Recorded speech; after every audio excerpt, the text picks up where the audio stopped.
Hello friends, आपका स्वागत है मेरे चैनल भक्ति की शक्ति में। आज मैं आपके लिए महाशिवरात्रि व्रत की कथा लेकर आई हूँ। अगर आपको मेरी ये कथा पसंद आए तो कमेंट बॉक्स में भगवान शिव और माता पार्वती की जय अवश्य लिखें। और यदि आपने अभी तक मेरे चैनल को सब्सक्राइब नहीं किया है तो प्लीज़ सब्सक्राइब कर लें और बेल आइकन पर प्रेस कर दें ताकि मेरे नए आने वाली वीडियो की नोटिफिकेशन आपको मिलती रहे। हिंदू पंचांग के अनुसार महाशिवरात्रि का त्यौहार हर साल फाल्गुन मास के कृष्ण पक्ष की चतुर्दशी तिथि को मनाया जाता है। ऐसी मान्यता है कि इस दिन भगवान शिव और मां पार्वती का विवाह संपन्न हुआ था। ऐसा भी कहा जाता है कि इस दिन भगवान शिव के 12 ज्योतिर्लिंगों का धरती पर अवतरण हुआ था। इस वर्ष यह पर्व 8 मार्च दिन शुक्रवार को मनाया जाएगा। इस दिन भगवान शिव के साथ शिव परिवार की भी पूजा की जाती है। इस दिन विधि पूर्वक भगवान शिव की पूजा करने से सभी मनोकामनाएं पूर्ण होती हैं। इस दिन महाशिवरात्रि के व्रत का भी विशेष पुण्य माना जाता है। आइए कथा शुरू करते हैं। एक बार चित्रभानु नाम का एक शिकारी था। वह पशुओं की हत्या करके अपने परिवार का पेट पालता था। उस शिकारी ने एक साहूकार से कर्ज ले रखा था, लेकिन वह समय पर कर्ज नहीं चुका पाया। इस बात पर साहूकार ने क्रोधित होकर उसे शिव मठ में बंदी बना दिया। संयोग से उस दिन महाशिवरात्रि का दिन था। बंदी बनकर शिकारी भगवान शिव से संबंधित धार्मिक बातें सुनता रहा।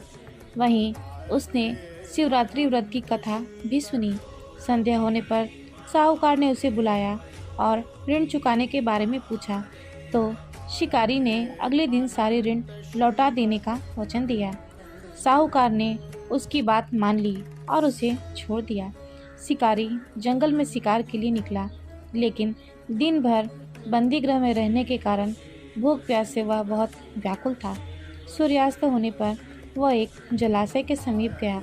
वहाँ एक घाट के किनारे थोड़ा सा जल पीने के लिए लेकर पास के पेड़ पर चढ़ गया, क्योंकि उसे पूरी उम्मीद थी कि कोई न कोई जानवर अपनी प्यास बुझाने के लिए जलाशय के किनारे जरूर आएगा।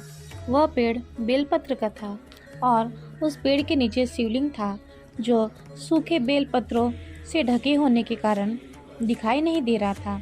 शिकारी को उसका पता भी न चला। भूख और प्यास से थका वो मचान पर बैठ गया। मचान बनाते समय उसने जो टहनियाँ तोड़ी, उसके पत्ते संयोग से शिवलिंग पर गिरी।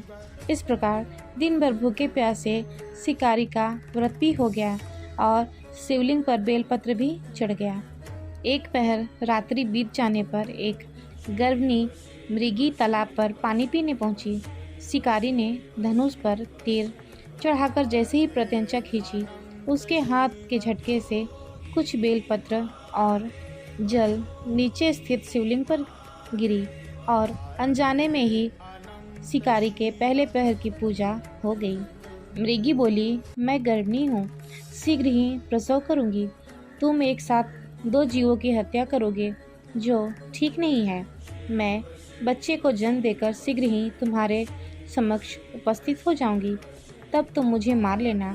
शिकारी ने प्रत्यंचा ढीली कर ली और मृगी जंगल की झाड़ियों में लुप्त हो गई।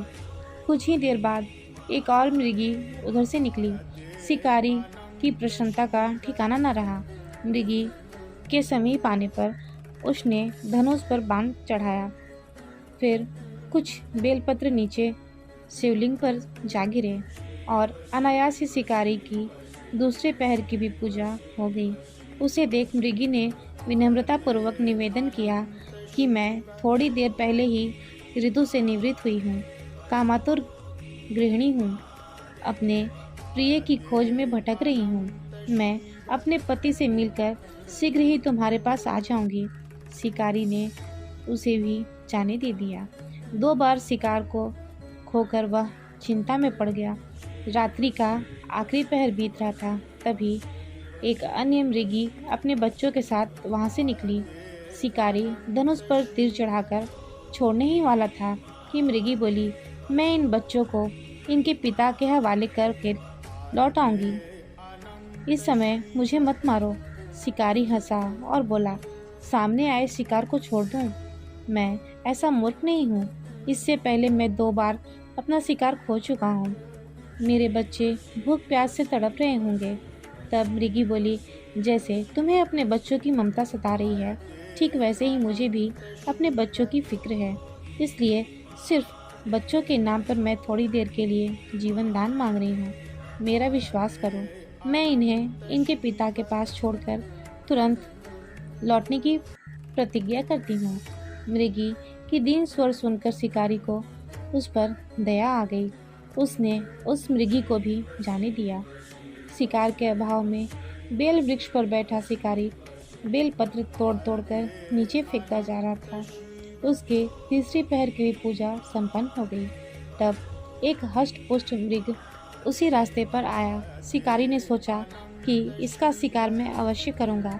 शिकारी की तनी प्रत्यंचा देखकर मृग दीन स्वर में बोला, यदि तुमने मुझसे पूर्व आने वाले 3 मृगियों तथा छोटे छोटे बच्चों को मार डाला है, तो मुझे भी मारने में विलम्ब न करो, ताकि मुझे उनके वियोग का दुख एक क्षण भी न सहना पड़े।